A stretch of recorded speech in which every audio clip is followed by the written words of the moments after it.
সারা দেশে এসএসসি ও সমমানের পরীক্ষা শুরু, প্রশ্নপত্র ফাঁস হয়নি বললেন শিক্ষামন্ত্রী।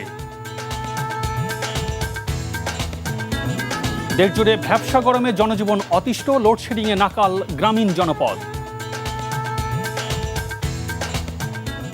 নওগাঁয় একই পরিবারের 4 সদস্যকে হত্যা, 4 জেলায় 7 জনের মরদেহ উদ্ধার। সিরাজগঞ্জে মানহানির মামলায় এমপি আমির হামজার বিরুদ্ধে গ্রেপ্তারি পরোয়ানা জারি।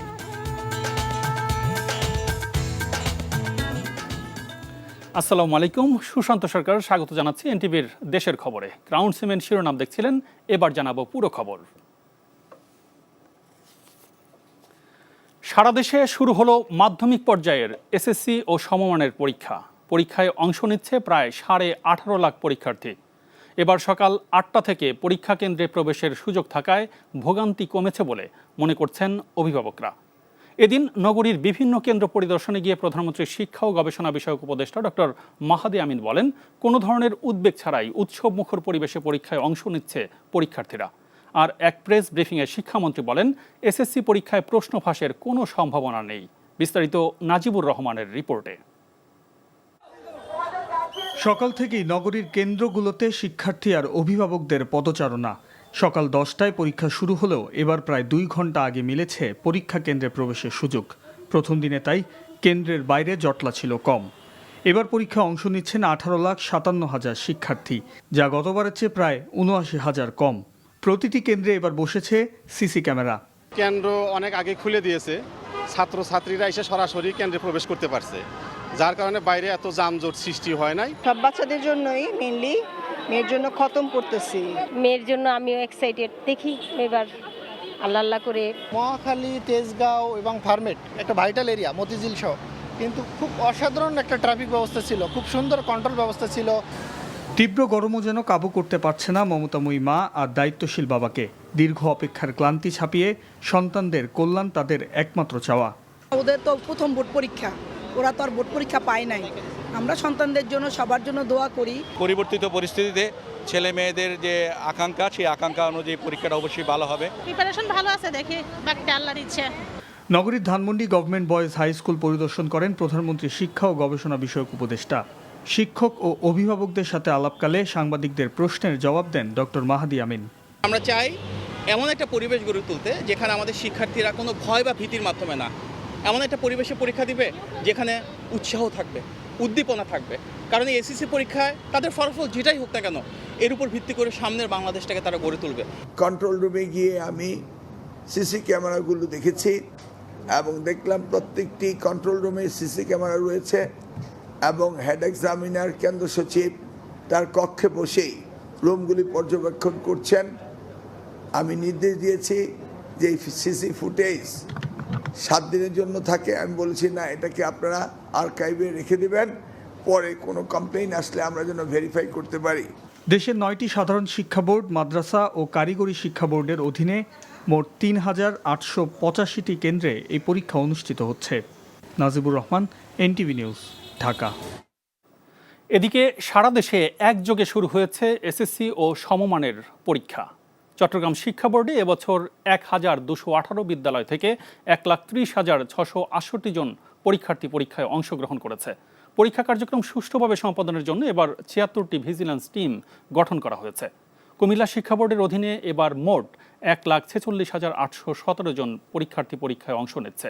নকল প্রতিরোধে কুমিল্লা বোর্ডের 6 জেলার আওতাধীন 277টি কেন্দ্রে সিসিটিভি নজরদারির আওতায় আনা হয়েছে। সুষ্ঠু ও শান্তিপূর্ণ পরিবেশে রাজশাহী বোর্ডের 8 জেলায় 274টি কেন্দ্রে 1,77,709 জন পরীক্ষার্থী এসএসসি পরীক্ষায় অংশ নিচ্ছে। বরিশাল শিক্ষা বোর্ডের অধীনে এবার এসএসসি পরীক্ষায় 81,831 জন পরীক্ষার্থী অংশ নেন। সিলেট বোর্ডের 4 জেলায় 225টি কেন্দ্রে 89,421 জন পরীক্ষার্থী পরীক্ষায় অংশ নিচ্ছে। কয়েকটি কেন্দ্রে বিদ্যুৎ বিভ্রাটে অভিভাবকদের মধ্যে ক্ষোভ দেখা গেছে। অন্যদিকে ময়মনসিংহ শিক্ষা বোর্ডে 1,07,651 জন পরীক্ষার্থী পরীক্ষায় অংশ নিচ্ছে। অন্যদিকে যশোর শিক্ষা বোর্ড থেকে এবছর পরীক্ষায় অংশ নিচ্ছে 1,35,089 পরীক্ষার্থী। এছাড়া দিনাজপুর শিক্ষা বোর্ডেরও এসএসসি পরীক্ষা শুরু হয়েছে। শিক্ষামন্ত্রীর নির্দেশনা অমান্য করে এসএসসি পরীক্ষার কেন্দ্রের ভেতর থেকেই ফেসবুকে লাইভ করেছেন কুমিল্লা 2 আসনের সংসদ সদস্য অধ্যক্ষ সেলিম ভূঁইয়া। সকালে হোমনা সরকারি উচ্চ বিদ্যালয় কেন্দ্রে যান তিনি। এ সময় তার ভেরিফাইড ফেসবুক পেজ থেকে সরাসরি সম্প্রচার করা হয়। এতে দেখা যায় সংসদ সদস্য সেলিম ভুঁইয়া হোমনা সরকারি কলেজ ভবনের সিঁড়ি বেয়ে দোতলায় উঠে একাধিক পরীক্ষার কক্ষের সামনে অবস্থান নেন এবং শিক্ষক ও পরীক্ষার্থীদের বিভিন্নভাবে নির্দেশনা দেন। এক পর্যায়ে তিনি একটি কক্ষে প্রবেশ করে পরীক্ষার্থীদের সঙ্গে কথোপকথনে বলেন এবং একজন পরীক্ষার্থীকে প্রশ্ন করেন পরীক্ষা সহজ হয়েছে কিনা। পরে তিনি আরও কয়েকটি কক্ষ পরিদর্শন করেন। পুরো লাইভটি প্রায় 8 মিনিট 57 সেকেন্ড স্থায়ী ছিল। গত 12 এপ্রিল এক সভায় শিক্ষামন্ত্রী আনম এহসানুল হক মিলন নির্দেশনা দেন কোনো জনপ্রতিনিধি পরীক্ষা কেন্দ্রে প্রবেশ করতে পারবেন না। গ্রীষ্মের শুরুতেই তীব্র লোডশেডিংয়ে নাকাল গ্রামীণ জনপদের মানুষ। প্রতিদিন গড়ে 8 থেকে 12 ঘন্টা বিদ্যুৎ বিভ্রাটের শিকার হচ্ছেন প্রায় সব জেলার মানুষ। পর্যাপ্ত বিদ্যুৎ সরবরাহ না থাকায় ব্যাহত হচ্ছে এসএসসি পরীক্ষার্থীদের প্রস্তুতি।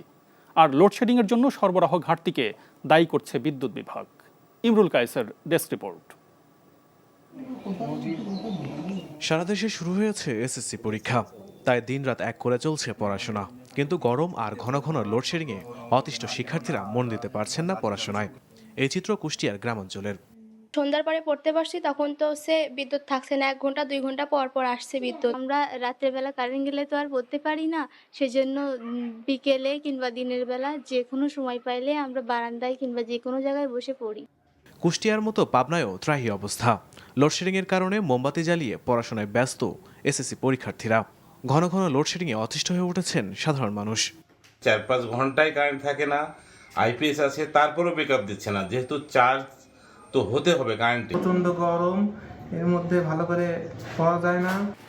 বৈশাখের শুরু থেকেই মৌলভীবাজার জুড়ে চলছে তীব্র লোডশেডিং। জেলার 7 উপজেলায় প্রতিদিন গড়ে 10 থেকে 12 ঘন্টা বিদ্যুৎ বিভ্রাটের শিকার হচ্ছেন মানুষ। আমার ছেলে পরীক্ষার্থী, বিদ্যুতে খুব সমস্যা করে। সন্ধ্যার পরে প্রতিদিন 2-3 করে কারেন্ট যায়। বিদ্যুতের এই বিপর্যয়ে আমি আসলে বিপর্যস্ত।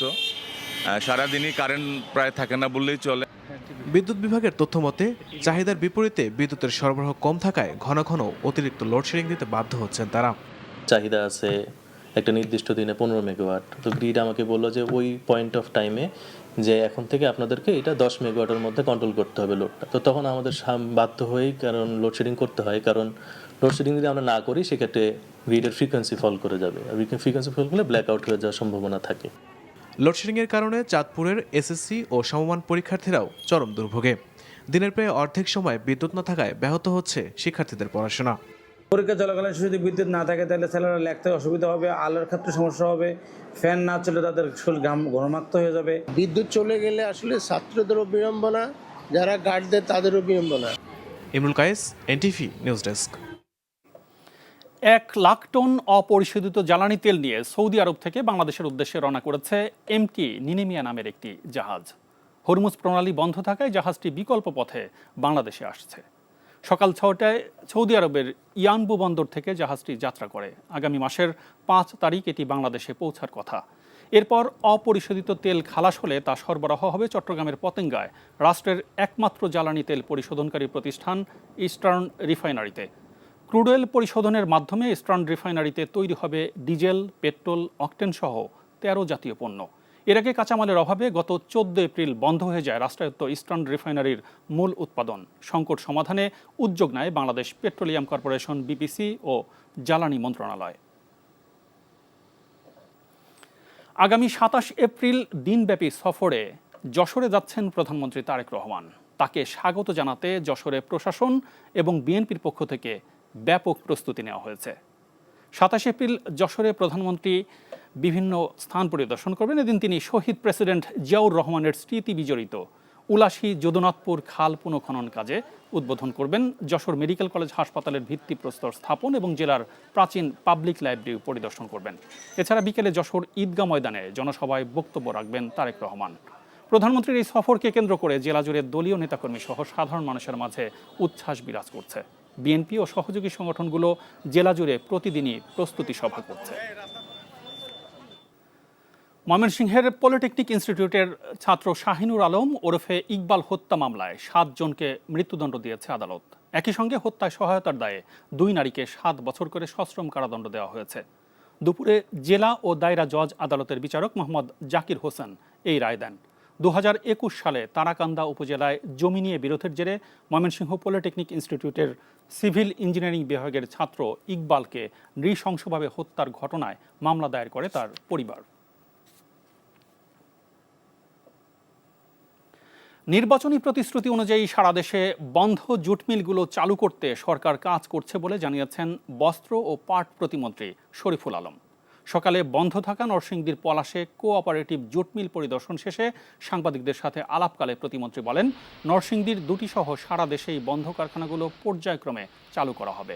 এসব কারখানায় দেশি বিদেশি উদ্যোক্তাদের আকৃষ্ট করা হচ্ছে যাতে কর্মসংস্থানের সৃষ্টি হয়।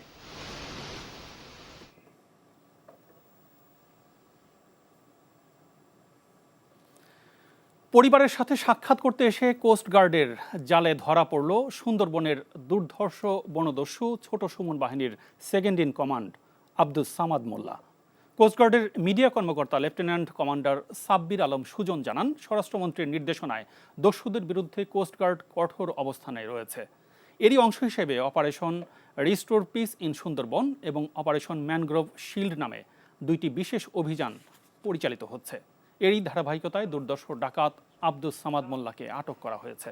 এ সময় তার কাছ থেকে অস্ত্র এবং গুলি উদ্ধার করা হয়।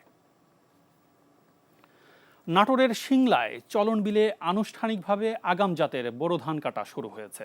দুপুরে কৃষি বিভাগের তত্ত্বাবধানে উপজেলার শহরবাড়ি এলাকায় কৃষক হাসান আলীর জমিতে ধান কাটার মাধ্যমে আনুষ্ঠানিকভাবে ধান কাটার কার্যক্রমের উদ্বোধন করেন কৃষি সম্প্রসারণ অধিদপ্তরের উপপরিচালক হাবিবুল ইসলাম খান। চলতি মৌসুমে চলন বিলে বিঘা প্রতি ধানের ফলন 22 থেকে 25 মণ হবে বলে আশা কৃষি বিভাগের। এই ছিল দেশের খবরে। এই খবরের ভিডিও সহ আপডেট জানতে ভিজিট করুন আমাদের এনটিভি অনলাইন www.ntbbd.com। এছাড়াও এনটিভির জনপ্রিয় সব অনুষ্ঠান ও খবরের আপডেট জানতে ভিজিট করুন আমাদের ইউটিউব ও ভেরিফাইড ফেসবুক পেজ। 6টায় ইভিনিং নিউজ দেখার আমন্ত্রণ রইল। এতক্ষণ সাথে থাকার জন্য ধন্যবাদ সবাইকে।